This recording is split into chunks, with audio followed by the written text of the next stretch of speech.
Assalamualaikum warahmatullahi wabarakatuh. Salam Pramuka, pada kesempatan kali ini kita akan membahas tentang materi sandi yang ada di gerakan Pramuka.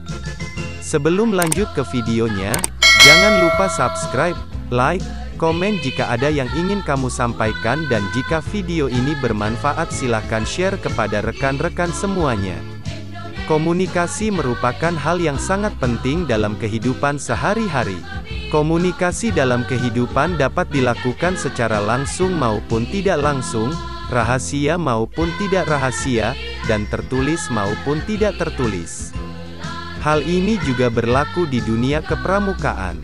Kepramukaan mengenal suatu komunikasi dengan menggunakan sandi pramuka.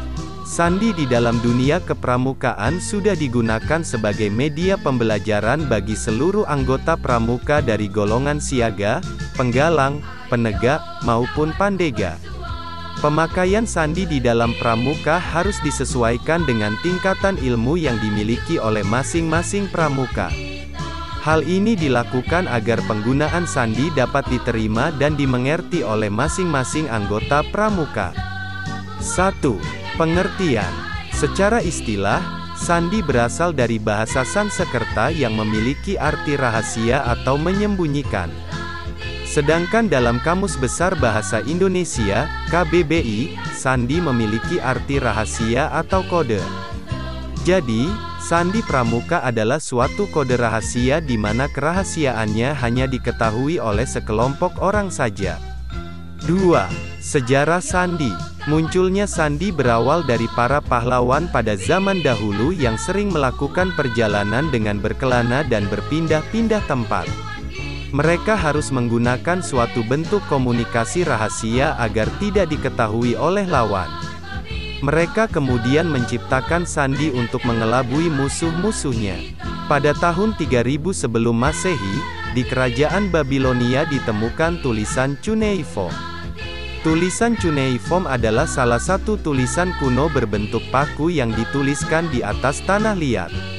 Untuk mengirimkan berita rahasia antar daerah, mereka menyukur rambut kepala budak kemudian menuliskan berita tersebut di kepalanya. Rambut budak tersebut dibiarkan tumbuh kembali baru kemudian budak dikirim ke tempat tujuan. Setelah berada di tempat tujuan, rambut kepala budak akan dicukur kembali untuk mengetahui pesan rahasia yang akan disampaikan. Cara ini sangat efektif digunakan oleh para pemimpin pada masa itu untuk mengelabui semua musuhnya.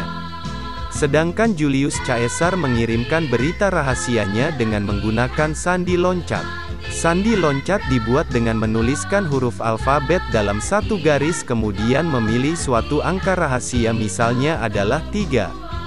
Cara membaca sandi ini adalah dengan meletakkan telunjuk pada huruf A kemudian loncat ke samping sebanyak 3 huruf, maka huruf yang ditunjuk adalah huruf D begitu seterusnya.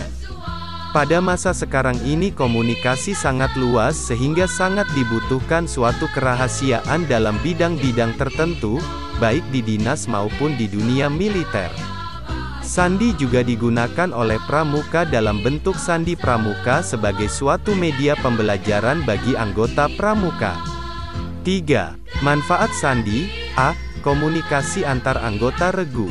Dalam suatu kegiatan pramuka pasti akan dibentuk beberapa regu. Sandi pramuka ini dapat digunakan untuk melakukan komunikasi rahasia antar anggota regu tersebut. Hal ini digunakan agar trik dari masing-masing regu tidak diketahui oleh regu lainnya. B. Meningkatkan daya ingat. Sandi pramuka dapat membantu dalam meningkatkan daya ingat seluruh anggota pramuka karena mereka diwajibkan untuk hafal dan bisa menggunakan bermacam-macam jenis sandi. C. Meningkatkan kecerdasan. Anggota pramuka dapat meningkatkan kecerdasan karena mereka dituntut untuk berpikir dalam membaca suatu tulisan dengan menggunakan sandi yang mereka pelajari. D. Sarana belajar anggota pramuka untuk menyelesaikan masalah. Sandi pramuka akan membiasakan anggota pramuka untuk menyelesaikan suatu permasalahan yang mereka hadapi. Mereka akan mulai terbiasa berpikir untuk membaca suatu sandi sehingga dalam kehidupan sehari-hari pun mereka juga akan terbiasa untuk menyelesaikan masalah dari suatu tantangan yang sedang dihadapinya.